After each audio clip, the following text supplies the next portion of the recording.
পাবনায় বয়ানে গেছি, চাটমোহর এলাকায় আসরের নামাজ পড়ার জন্য একটা মহল্লার মসজিদে ঢুকলাম।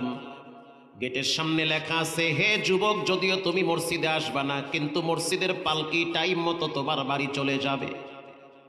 এই লেখা দেখার পর আমি আশ্চর্য হয়ে গেলাম।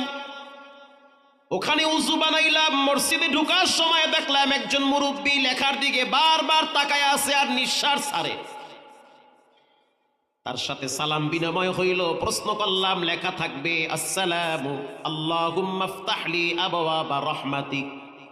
মসজিদে প্রবেশ করার দোয়া না লেখা মরণের দোয়া কেন লেখছেন? মুরব্বী বলতে আছে, হুজুর, এটার পিছনে একটা ইতিহাস আছে।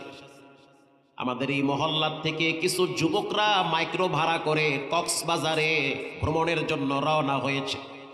আমার ভাতিজা, আমার ভাগিনা, মহল্লার সন্তান, যখন তারা গাড়ি ভাড়া করলো, এই মসজিদের সামনে দিয়া গাড়ি রাইখা তারা যখন গাড়িতে উঠবে, উঠার আগে আমি সবগুলারে বলছি, আগে সালাত আদায় করো।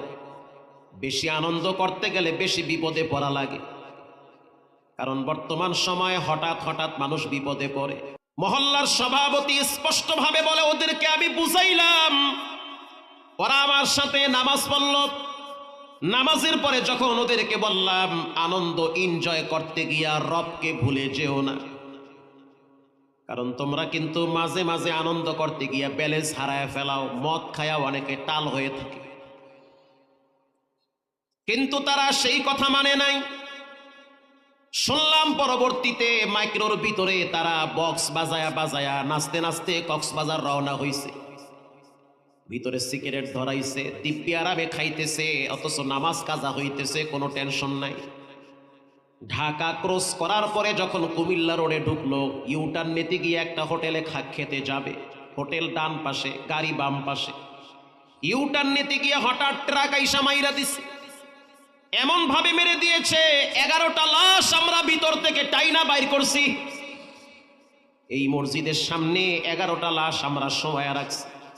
সে আমাকে লাঠি দিয়া দিয়া দেখাইতেছে, এখানে একটা, এখানে একটা, এখানে একটা, 11টা লাশ এখানে শোয়া রাখছি। ওই দিন আমার মন চাইতেছিল যুবকের রক্ত দিয়া মসজিদের সামনে লিখে দিব, হে যুবক, তুমি যদিও মসজিদে আসবা না, কিন্তু পালকি টাইম মতো তোমার বাড়িতে যাবে।